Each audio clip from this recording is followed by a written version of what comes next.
Bonjour YouTube, c'est Daimon. Le traitement du cycle de fondation par David S. Goyer a-t-elle rendu possible une impensable adaptation ou est-ce à l'inverse une odieuse trahison du matériau original? On va tenter d'y répondre ensemble aujourd'hui, de préférence plus subtilement que cette introduction outrageusement binaire. Le cycle des robots et celui de fondation d'Isaac Asimov sont probablement mes sagas romanesques préférées que je maltraite un petit peu ici. D'ailleurs, il me reste plus que le cycle des robots. Si Pignon, je passe un petit message, tu pouvais me rendre mes bouquins, s'il te plaît. Et oui, c'est des bouquins que j'ai lus de l'adolescence à l'âge de jeune adulte. Je les lisais chez moi, quand j'attendais le bus, à la plage, un petit peu tout le temps, et généralement le volume ne me tombait des mains qu'une fois achevé.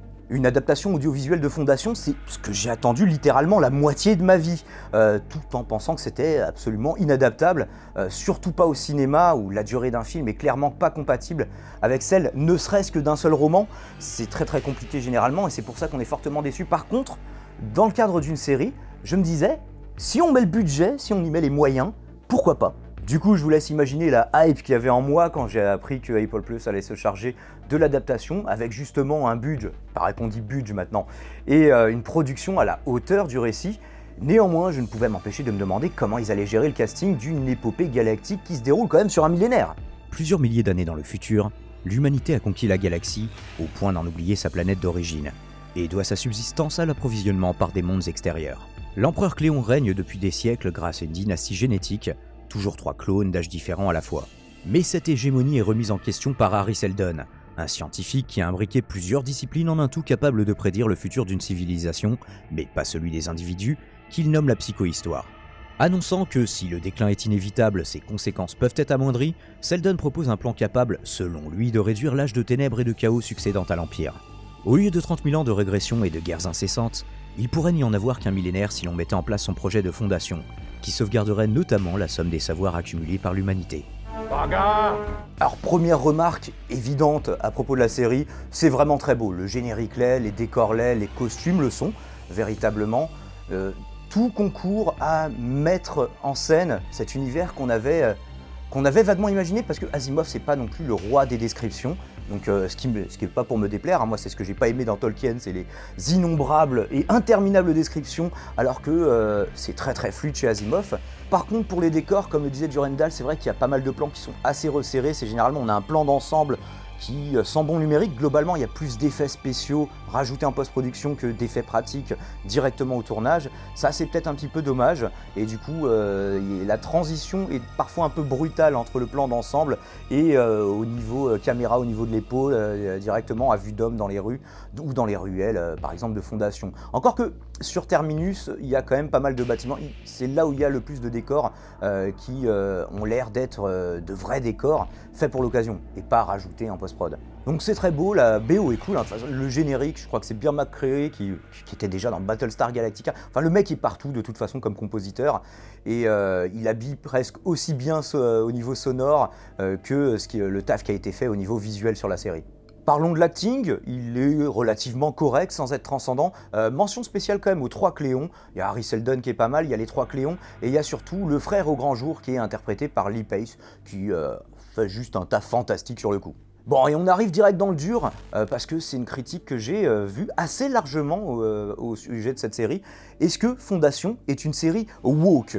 Là-dessus, chacun aura son avis en fonction de sa propre sensibilité. Est-ce que ça dépend? Est-ce que pour vous, avoir des personnages féminins qui ont une place haute que celle de Love Interest ou femme du personnage truc, c'est faire preuve d'une débauche de wokisme? Est-ce qu'une série est un parangon d'idéologie progressiste à partir du moment où il y a des personnages principaux au casting qui ne sont pas blancs? Si ça vous dérange à ce point qu'il y ait des femmes noires dans la série Fondation, c'est peut-être plus vos positionnements personnels que vous devriez questionner que les choix des scénaristes, ou comme le résume l'autrice de la chaîne Event Horizon, allez voir sa critique. Je dirais simplement que le monde n'est pas blanc et qu'encore une fois ça ne change rien au schmilblick. Si ça vous gêne, c'est un problème qui vous concerne, pas l'heure. Parlons justement de la place de la femme dans la série, puisque ce sujet semble déclencher des débats passionnés all over the internet. Il y a la moitié du casting, enfin il y a la moitié des personnages principaux qui sont de sexe féminin, ce qui n'était pas le cas dans les bouquins. Donc il y a Eto Demerzel, Gal Dornick et Salvor Hardin. c'est pas juste, comme je le disais, la compagne de machin ou la fille de truc, comme c'est souvent le cas dans les romans. C'était surtout le cas, notamment dans le tome 1 de Fondation, où on avait l'impression que la galaxie était exclusivement masculine. Rappelons tout de même que le premier tome de Fondation est issu de plusieurs nouvelles et novellas qui avaient été publiées dans les années 40 et au début des années 50, c'était pas la même période non plus. Faut savoir que les romans des décennies postérieures leur ont accordé un peu plus de place, même si, à part Harlan Brano, qui était mentionné comme l'une des mères de Terminus, Beta Darrell, qui était sur le coup plus qu'un love interest, même si on aurait pu penser ça dans un premier temps, et éventuellement Joie, qui était davantage la fraction d'une entité plutôt qu'un réel être humain à part entière, mais on va éviter de trop spoil sur le sujet étant donné que la série ne l'a pas encore fait, mais là j'anticipe sur un des prochains points. À part ces personnages, c'était justement pas trop la joie pour les femmes en termes de place et d'importance dans l'œuvre d'Asimov, faut quand même le reconnaître. Bon, il s'agit pas non plus de dire que la place de la femme est complètement inexistante dans l'œuvre d'Asimov. Il y avait notamment des rôles féminins d'importance dans le cycle des robots, je pense notamment au docteur Susan Kelvin qui fait avancer la science de la robotique, et un peu plus tard à Gladia Delmar, je crois que c'est elle qui est représentée ici, qui est dans plusieurs bouquins prépondérante, si ce n'est le rôle principal. Je vous mets d'ailleurs en lien dans la description un billet de blog que j'ai trouvé intéressant qui relativise la faible importance des femmes chez Asimov à une époque où de toute façon la science-fiction était très masculine. Un commentateur du blog, Vincent, met d'ailleurs en avant un passage du roman Fondation et les vampires que vous pouvez retrouver page 202 dans l'édition poche Polio SF où Beta Darrell et 3 hommes atterrissent sur une Trantor en ruine et que le chef local, il est même précisé qu'il a une barbe de chef, les accueillit de la sorte. Santer regarda sans un mot la porte s'ouvrir. 4 personnages émergèrent sur leur garde. Il y avait 3 hommes différents, un vieux, un jeune et un maigre au nez crochu. Et une femme était avec eux comme une égale. Bon, ensuite ils se disent bonjour, je viens en paix, Lee Center leur propose à bouffer, et je poursuis quelques lignes plus bas. Dans son appartement personnel, il tira de sa cachette le coffret fermé à clé, aux parois de glace, et offrit à chacun de ses hôtes les longs cigares réservés pour les grandes occasions. Il hésita devant la femme, elle avait pris place parmi les hommes. Les étrangers, de toute évidence, toléraient cette effronterie, s'y attendaient même. Un peu raide, il lui tendit le coffret, elle accepta un cigare en souriant, et en tira une bouffée avec tout le plaisir qu'on pouvait imaginer. Lee Center s'efforça de ne pas montrer qu'il était scandalisé. Du coup, on a ici les étrangers de la Fondation, une société qui est démocratique et en pointe du progrès technologique, qui trouve ce comportement normal. Par contre, Lee Center, qui est le chef d'un groupe de fermiers qui officie dans les ruines d'un empire déchu, lui trouve ça complètement anormal. Il précise même qu'il est scandalisé par l'égalité homme-femme dans leur groupe. Une société avancée favoriserait ici cette égalité, contrairement à une autre, plus primitive, qu'elle répugnerait. Donc, du point de vue d'Isaac Asimov, l'égalité des sexes est un progrès. Si on voulait s'amuser, on pourrait presque faire le constat inverse dans la série, puisqu'on a un groupe d'anacréoniens, donc un peuple sans terre, de combattants, de guerriers, qui sont mus uniquement par un désir de vengeance, qui sont dirigés par une femme. Alors que la Fondation sur Terminus, qui est une société d'encyclopédistes, gardiens du savoir et de mon cul sur la commode, qui eux sont dirigés par Lewis Pyren, qui, jusqu'à preuve du contraire, est un homme, à moins qu'il ait un quart de sang libanais. Doit-on en déduire que l'œuvre originale d'Isaac Asimov était finalement plus féministe que l'adaptation de David S. Goyer ? Non, calmez-vous, c'était juste pour faire un parallèle débile. Je vous glisse d'ailleurs en contre-lien un article qui rappelle la place qu'avait la femme, IRL, dans la vie de l'auteur, dans la vie de Isaac Asimov, qui était surnommé l'homme aux 100 mains, qui flirtait franchement avec le harcèlement sexuel. Même une histoire où, quand il montait un escalier et qu'il y avait une femme devant lui, il y avait un de ses assistants qui se mettait entre lui et la femme pour éviter qu'il lui pince les fesses, qui arrivait systématiquement, sinon on vous me dirait autre époque, autre lieu, mais voilà, je vous le mets quand même dans la balance pour que vous puissiez vous faire votre opinion. Alors le truc qui m'a fait le plus bondir, moi personnellement, la série spoil des rebondissements. Alors le plus évident, c'est la nature réelle d'Eto Demerzel, qu'on apprend seulement beaucoup plus tard dans les romans, donc à moins d'une erreur de ma part, il me semble que c'était un coup de théâtre qu'on apprenait que dans Terre et Fondation. Bon, Terre et Fondation, c'est quand même plutôt à la fin, étant donné que Prélude à Fondation et L'Aube de Fondation n'ont été écrits que plus tard. Même s'il se passe avant. Bref, vous m'avez compris, c'est le bordel, ça aussi, c'est comme dans Star Wars. Donc, révéler qui est Eto Demerzel, je vois ce que ça enlève en coup de théâtre, je vois vraiment pas ce que ça apporte dans la saison 1. Est-ce que vous avez vu, par rapport à sa nature robotique, des problématiques très intéressantes? On va développer ça. Je ne suis pas convaincu. Beaucoup de questions du coup sur Eto Demerzel. Est-ce qu'elle est, spoil de 2 secondes, le même personnage que R. Danil Olivo? ou simplement un robot conçu pour soutenir l'Empire, pour aider l'Empire, et tout en étant la seule de son espèce à première vue dans la galaxie, du moins dans cette saison 1. Pourquoi cette foi affirmée à plusieurs reprises? Ça, c'est quelque chose qui n'était pas développé dans les romans. Je veux bien que ce soit développé dans la série, mais ça paraît pas logique pour un robot, à moins que la conception et la nature des robots soient vraiment très très différentes dans l'univers développé par David S. Goyer. Toujours dans le même ordre d'idée, pourquoi est-ce qu'elle s'arrache le visage comme ça dans l'épisode 10 pour montrer qu'elle a paradoxalement des émotions plus humaines que celles des empereurs clonés? Je ne sais pas, qu'elle déteste servir l'Empire. C'est les pistes que moi je donne, hein. C'est pas explicité dans la série du coup. Et surtout, pourquoi briser 2 fois la première loi de la robotique? Même s'il existait une loi 0 dans cet univers qui n'a pas été explicitée et sur laquelle je ne spoilerai pas. Alors il faut savoir que dans les livres, Eto Demerzel est aussi supposé pousser Hari Seldon à développer la psychohistoire. Peut-être qu'il y aura un flashback ultérieurement, ça fait un peu bizarre à dire, un flashback ultérieur, pour montrer cette scène. Peut-être qu'elle a simplement pas eu lieu. Si ça se trouve, c'est juste un robot homonyme qui n'a absolument rien à voir avec celui du roman. J'attends du coup de voir ces points développés dans la saison 2 pour me prononcer définitivement sur ce personnage qui est, pour le moment, je maintiens, ma plus grosse déception de la série. Bagarre. Autre point problématique, Salvor Hardin, elle est cheatée, on est d'accord? Moi, en soi, je veux bien qu'on fasse de ce personnage qui était à la base un homme politique habile, en faire une guerrière surentraînée, pas de souci. C'est vrai que l'action manquait un petit peu dans les romans d'Asimov, que ça s'y prête plus dans une adaptation audiovisuelle qu'avec des mots sur du papier. Mais là, c'est clairement trop, on est d'accord? Est-ce qu'il était vraiment indispensable à l'intrigue de lui donner ce que je suis obligé d'appeler des super pouvoirs? Attendez, la meuf, elle peut voir le futur, elle peut déduire, pour ne pas dire lire les pensées des gens, elle peut résister à des sauts en hyperespace sans protection, bon là aussi, Galdornik, visiblement les deux sont cheatés, peut-être pour des raisons différentes. Qu'est-ce qu'elle peut faire encore?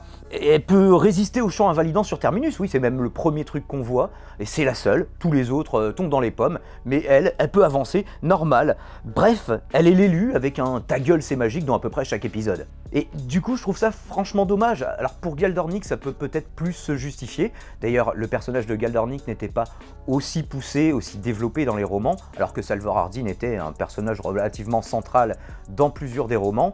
Galdornik c'était un second couteau d'Hari Seldon qui avait fait une biographie de lui je crois. Donc là c'est plus développé, mais pourquoi se plaindrait-on d'un développement intéressant? L'idée d'une planète Synax où le réchauffement climatique et la montée des océans auraient provoqué une régression technologique et des superstitions anti-science, c'est plutôt cool en soi. Même si c'est assez peu probable, vu que la planète Synax reste connectée au reste de la galaxie, qui est largement plus développée. Donc pourquoi cette planète verrait des superstitions anti-science partout, alors que tout le reste de la galaxie n'est que science? Peut-être toute la galaxie, ce sont des pécheurs, des pénitents, un enfer, un purgatoire, et que eux sont dans une sorte d'Éden. Je ne sais pas, je ne comprends pas la sociologie de ces gens, mais pourquoi pas? Bon mais admettons. L'autre problème scénaristique que pose Synax est le suivant. Comment la mathématicienne, la deuxième mathématicienne la plus douée de la galaxie, après Seldon lui-même, ça se trouve ils sont équivalents, ça se trouve elle est même plus douée que lui, et ben, comment elle a pu arriver à ce niveau-là, sur une planète, justement avec des croyances anti-science, et où la simple possession d'un livre est jugée hérétique et passible de la peine capitale? Ça me semble assez improbable, genre, elle doit se cacher vite fait la nuit quelques heures pour gratter des trucs sous la couette, et grâce à ça, même si son esprit était brillant de base, même si elle avait tout le potentiel, je pense que sur une planète comme ça, son potentiel n'aurait pas pu se révéler. Du moins pas à ce point où elle se serait fait choper et exécuter un moment. Par contre, le fait qu'elle puisse voir le futur directement semble impressionner, étonner Seldon lui-même, alors que, je sais pas, on aurait pu bricoler un truc, vu que la psychohistoire c'est un ta gueule c'est magique permanent, ils auraient pu faire en sorte que Seldon dise « Ah, ça y est, tu as dépassé mon niveau, c'est pour ça que tu peux même voir le futur des individus », parce que je crois que c'est ça qui l'étonne, c'est pas le fait qu'elle arrive à faire des projections. Peut-être que j'ai mal compris le dialogue entre elle et Seldon à ce moment-là, mais moi j'ai compris que Galdornik avait des compétences qu'Hari Seldon lui-même n'avait pas. On en vient au point principal. Est-ce que Fondation est une mauvaise adaptation parce qu'elle n'est pas une copie carbone du matériau original ? Moi j'ai envie de dire que non, c'est déjà un projet qui n'a jamais été tenté, un défi qui n'a jamais été relevé, une adaptation qui était censée être insoluble, infaisable, impensable même, étant donné, comme je l'ai déjà dit dans l'introduction, principalement les décors, le casting pour une épopée de, pas plusieurs millénaires, mais au moins un millier d'années je crois dans la chronologie. J'aurais ici une réponse que j'espère nuancée. il y a des libertés qui sont prises par rapport à l'original. Il y en a certaines qui sont salutaires, d'autres qui sont passablement oubliables mais pas tellement dommageables, que je mettrais plutôt en OSEF. Et enfin certaines qui sont, à mon sens, à titre personnel, franchement regrettables. Mais est-ce qu'un arc inédit est forcément inintéressant juste parce qu'il est inédit? Moi, il y a pas mal de choses que j'ai trouvé sympas. Je vous l'ai dit, le développement des personnages, que je trouve appréciable. Les personnages sont pas juste une fonction à coller à un nom qui va faire une action à un instant T. Alors, même si le point de vue était quand même global et volontairement avec un certain recul, si on devait faire une analogie, c'était un plan large, l'œuvre de Asimov, alors que là, on est plus caméra-épaule, plan à l'américaine, ce genre de choses. Plus resserré sur l'action, plus resserré sur les gens, ce qu'ils sont, ce qu'ils pensent, ce qu'ils aiment, etc. Point cool toujours, des femmes comme personnages principaux, hein, on a déjà développé pourquoi je trouve ça plutôt sympa. C'était impensable dans les romans, donc je le mets plutôt dans les changements cool. Dans les romans... Au fur et à mesure, vu que les derniers tomes de Fondation sont dans les années 80, il y avait des personnages qui prenaient de l'importance. On parlait de Beta Darrell tout à l'heure, mais c'était jamais les personnages principaux. Et d'ailleurs, même dans le cycle des robots, c'est plus à base d'Elijah Bailey. À la limite, oui, dans le cycle des robots, comme je vous disais tout à l'heure, il y avait Gladia Delmar, qu'on peut voir comme un personnage principal. Je ne trouve pas son équivalent dans Fondation. Point cool numéro 3, Cléon et sa dynastie de clones, toujours mention spéciale pour Lee Pace. Et la réflexion sous-jacente sur qu'est-ce qui fait de nous des êtres humains à part entière. Ouais, certains ont trouvé ça un peu gnangnan, moi j'ai trouvé que ça a apporté une profondeur à un personnage qui, voilà, c'était juste voilà, la figure d'autorité qui était un petit peu parano et qui dégageait Seldon à un moment donné, et puis qui, dans les romans... est-ce que je spoil comment ça finit dans les romans? Non, du coup je ne spoile pas. Autre changement sympathique, Harry Seldon qui, après sa mort, est plus qu'un hologramme. Ça aurait été dommage d'en faire une sorte de VHS du futur. Là, au moins, on a quelque chose d'interactif. Et l'acteur est bon, ça aurait été dommage de s'en priver. C'est peut-être aussi pour ça qu'ils ont fait ce changement-là. Mais le principe des hologrammes, Et oui, c'était une vision un petit peu pas essayiste du futur, à tel point que maintenant c'est notre présent. Hein. On se rappelle en 2017, Mélenchon qui arrivait sous forme d'hologramme. Bon, pour Fondation, ça aurait pas suffi. Là, il sauvegarde sa conscience, donc quelque part, il continue de vivre après la mort, même si le truc de, voilà, sa maladie dégénérative, c'était pas ouf, on y reviendra, mais le fait qu'il puisse revenir pour faire autre chose que délivrer un message préenregistré, ça semble annoncer du meilleur. D'ailleurs, c'est ce qui était aussi cool dans l'épisode 10. Ah, point cool aussi, l'action. Hein. L'action, elle est forcément plus réussie que dans les romans. Est-ce qu'il n'y en a pas un petit peu trop au détriment de la réflexion? Forcément, hein, c'est des vases communicants. Voilà, s'il y en a un qui se remplit, il reste moins de temps d'épisodes pour développer le reste. On pourrait faire des épisodes plus portés action, d'autres plus portés réflexion. Mais en tout cas, l'action qu'on nous délivre est réussie. Après, est-ce qu'elle est dans les bonnes proportions? Chacun aura un avis différent. Il y a la façon aussi d'écrire d'Asimov qui était claire, qui était limpide, que beaucoup disent sans style. Elle n'est pas dénuée de style, même s'il lui-même dit que ouais non, le style on s'en fout, c'est l'histoire, l'histoire, l'histoire. Souvent ceux qui font de la fiction, ils sont vachement plus portés sur l'histoire que sur un style littéraire particulier qui les mettrait eux en valeur. Non, le style doit toujours être au service du récit, mais en vrai j'ai relu quand même pour les besoins de cette vidéo quelques passages de Fondation en PDF du coup vu que j'avais plus les livres, mais il y a quand même du style en fait, il y a quand même quelques anaphores, quelques figures de style. Alors après c'est beaucoup de dialogue dans Asimov, c'est ce qui donne des bouquins aussi rapides à lire aussi. Bon bah là dans la série du style on en a, visuellement il y a presque une trouvaille par épisode et ce serait quand même assez absurde de le compter comme point négatif. On arrive maintenant au point que je mets en OSEF. Le premier qui me vient à l'esprit, c'est l'Invictus. C'est, vous savez, le vaisseau de guerre que veulent récupérer les Anacréoniens. C'était pas dans les romans, en soi, vous avez bien compris, hein, ça me dérange pas d'avoir des développements inédits, même des arcs complètement inédits. Et cet arc narratif a des moments plutôt cool. Le seul point qui m'embête, c'est finalement sa conclusion. En fait, c'est pas avec des armées, c'est pas avec des vaisseaux de guerre que la Fondation sur Terminus arrive à conserver son indépendance. Mais c'est avec le commerce, c'est avec ses marchands, c'est avec ses politiciens, c'est par de la ruse, par des alliances. C'est aussi en habillant leur technologie d'une aura de spiritualité, histoire de garder un petit peu le contrôle sur la technologie. Oui, c'est des religions, il n'y a que nos adeptes à nous qui pouvons faire l'énergie atomique. Bon, bah voilà, c'est ce genre de choses, étant donné qu'il y a pas mal de... en dire plus, ce serait spoil peut-être des développements de la saison 2, donc je ne vais pas en dire plus. Là, ils font le choix de Harry Seldon qui arrive, qui dit « Vous voyez le gros vaisseau de guerre ? Bah on va en faire plein et on va être puissant !» Est-ce que c'était vraiment le message qu'on voulait faire passer? Donc pour l'instant, je le mets en OSEF, en espérant que ça ne devienne pas central. Quel point j'avais noté aussi? Oui, la romance entre Hugo et Salvor Hardin. On connaît le nom de Hugo d'ailleurs, il l'appelle juste Hugo à chaque fois. Sûrement que c'est donné au moins au générique. Je le mets en OSEF, les romances sont pas ce qu'il y a de plus réussi dans la série, mais celle-là, je trouve, est la meilleure. Donc à la limite, si elles avaient toutes été à l'image de cette romance-là, j'aurais dit pourquoi pas en rajouter. Autre changement qui, je trouve, n'impacte ni positivement ni négativement la narration, c'est justement le fait d'avoir une narratrice unique, en l'occurrence Gal Dornick, dans une œuvre qui normalement adopte une multiplicité de points de vue et même un point de vue plus, comme je le disais tout à l'heure, plus reculé, plus étendu. Là, du coup, on le centralise, même si, voilà, pour pas mal de raisons, elle va devenir de plus en plus omnisciente. Et elle s'exprime déjà comme telle. Donc c'est une narratrice qui, elle, n'est pas censée assister aux autres développements, hein, puisque vous l'avez vu dans la série, elle se retrouve assez rapidement mise à l'écart, mais qui commente quand même ce qui se passe un peu partout dans la galaxie, en tout cas qui introduit par des réflexions un petit peu vagues les différents événements. D'ailleurs, oui, on pourrait... Est-ce qu'on le met dans un des changements? Ça, c'est pas du tout sur mon script, mais le fait qu'il y ait beaucoup de flashback, flash forward, de changement de temporalité, de changement de lieu, et du coup, voilà, une action qui est vraiment très segmentée, très découpée. Alors ça, c'était relativement comme ça aussi dans les bouquins. C'était peut-être avec le chapitrage quelque chose de plus facile à suivre, alors que là, des fois, on se dit « Attends, elle est où déjà? Et attends, pourquoi ils nous ont cut ça pile à ce moment-là » Je sais pas, c'est plus peut-être là une réflexion sur le montage de la série. Moi, ça m'a pas trop dérangé, mais j'imagine que ça pourra en dérouter certains.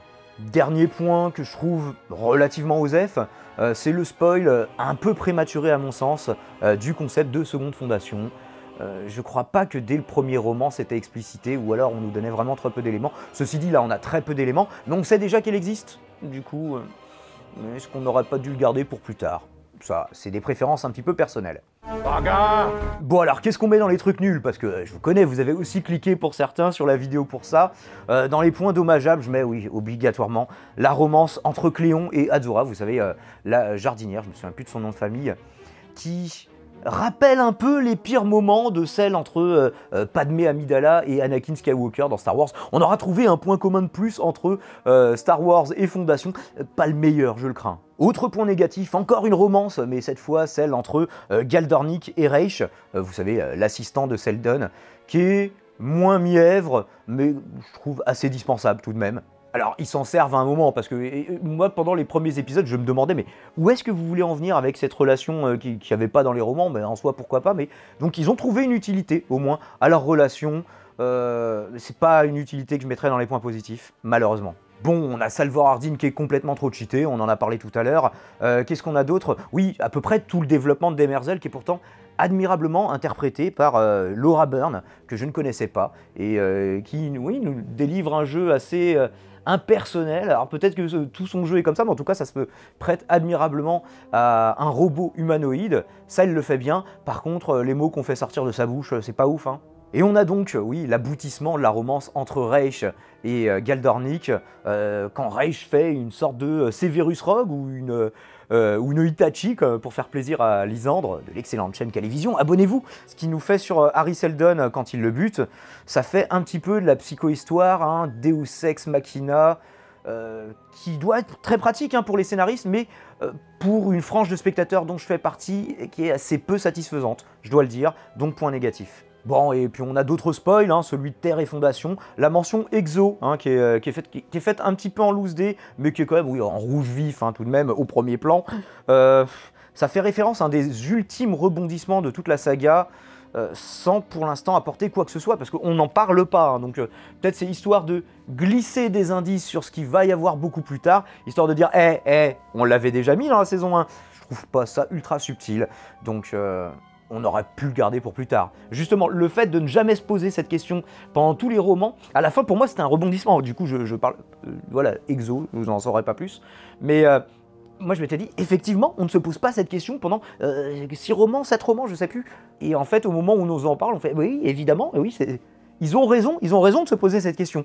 Et on a l'impression, ouais, de s'être fait tellement balader par ce récit que la première question qu'on se poserait dans ce genre de récit à ampleur galactique, on ne se la pose que très tard. Mais pas là, du coup, dès la saison 1 et de façon un peu pourrave. Mais bon, à la limite, c'est juste un plan dans la série, on va pas trop faire le forcing là-dessus. Est-ce qu'il est du coup contradictoire de ma part de louer le développement accru des personnages, là où dans les romans, comme je le disais, ils sont souvent une fonction accolée à un nom et à une action parfois unique, hein, voilà, on ne va pas plus les développer, et dans un second temps, déplorer les romances comme je viens de le faire. Pour moi, c'est pas nécessairement contradictoire, c'est-à-dire que on peut développer davantage des arcs narratifs, des lieux, des planètes, des cultures, des personnages comme ici, sans que ce soit réussi à tous les coups. Bah, sur le cas des romances, voilà, il y en a 2 qui sont ratés, il y en a une qui est plutôt réussie. Et sinon, sur le reste des personnages, je trouve bien d'en savoir plus, si des fois peut-être qu'on en sait trop, effectivement. Je ne peux cependant m'empêcher de m'interroger sur les conséquences d'une telle incarnation des intrigues par leurs personnages, là où dans les romans c'était un peu les rouages d'une fantastique machine tant spatiale que temporelle, et où là, est-ce qu'on va pas voir le rouage en gros plan pour ne plus voir la machine? C'est un peu une des inquiétudes que j'ai, qui est partagée par d'autres personnes à qui j'en ai parlé. Et justement, Lynn Ariel, une de mes modératrices, a résumé un petit peu cette problématique en me disant que le personnage principal dans l'œuvre d'Asimov, c'est la civilisation elle-même. Alors, peut-être que même pour une série à gros budget, c'est pas très facile à caster une civilisation, mais ce serait peut-être l'alternative qu'ils auraient trouvée pour pallier à la multiplicité des décors, des acteurs, des temporalités. Du coup, resserrer l'intrigue sur les personnages, quitte à faire revenir un peu ces personnages, quitte à cryogéniser ces personnages, quitte à les sauvegarder dans des logiciels, vous avez vu où je veux en venir. Mais le cycle de fondation se déroulant sur 1000 ans, est-ce que ce petit stratagème sera suffisant pour maintenir la distribution des rôles sur 10 siècles donc, et pas trop multiplier les décors? Est-ce que la série va se limiter aux aventures de Salvor Hardin sur Terminus pendant 7 autres saisons? Est-ce qu'on aura le mulet? Est-ce qu'on aura les princes marchands, Golan Trevis, Gaïa?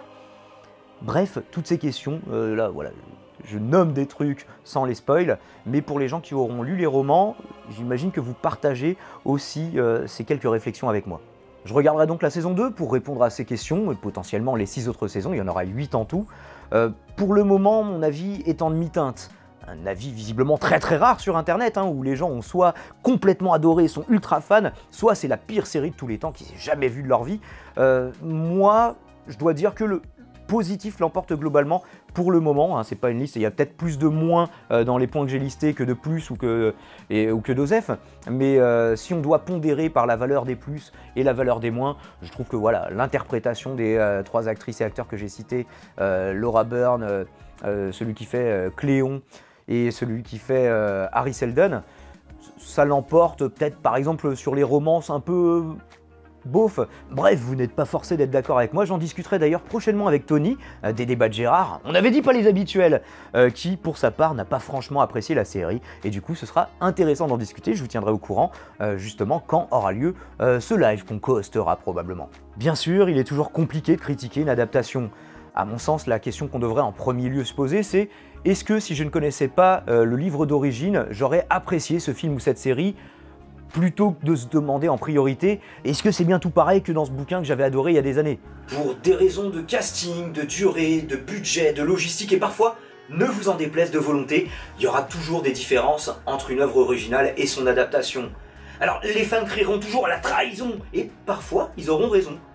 D'autres fois, ils demanderont l'impossible. Pour prendre un exemple que je connais bien, Entretien avec un vampire, c'est un film très cool, mais une adaptation très imparfaite. Déjà, moi, j'aurais échangé les rôles pour des raisons évidentes entre Tom Cruise et Brad Pitt. Enfin, Tom Cruise en les stats, mais je m'égare. La Reine des Damnés, par contre. Est-ce que vous avez vu La Reine des Damnés? Bon, bah c'est un bon gros film de merde, La Reine des Damnés. Et ça, qu'on ait lu les bouquins d'Anne Rice ou pas. Mais tout ça, ce n'est que mon avis, et vous, qu'est-ce que vous en pensez? Vous pouvez me le dire juste en dessous, juste s'il vous plaît, faites en sorte que la section commentaires ne devienne pas une nouvelle guerre des tranchées galactiques, hein, je vous surveille. Et si vous aimez ces chroniques sérivores, n'hésitez pas à liker cette vidéo, à la partager, ça aide vraiment beaucoup une petite chaîne comme la mienne. Sachez que je fais des radios libres tous les mardis soirs, des revues de presse chaque jeudi sur cette même chaîne. Si vous appréciez de m'entendre m'exprimer sur d'autres sujets, pourquoi ne pas vous abonner? Et si franchement vous surkiffez un truc de ouf, il est également possible de financer cette modeste rédaction unipersonnelle qui en a bien besoin. Mais assez d'autopromo, je vous dis à très vite, c'était Daimon.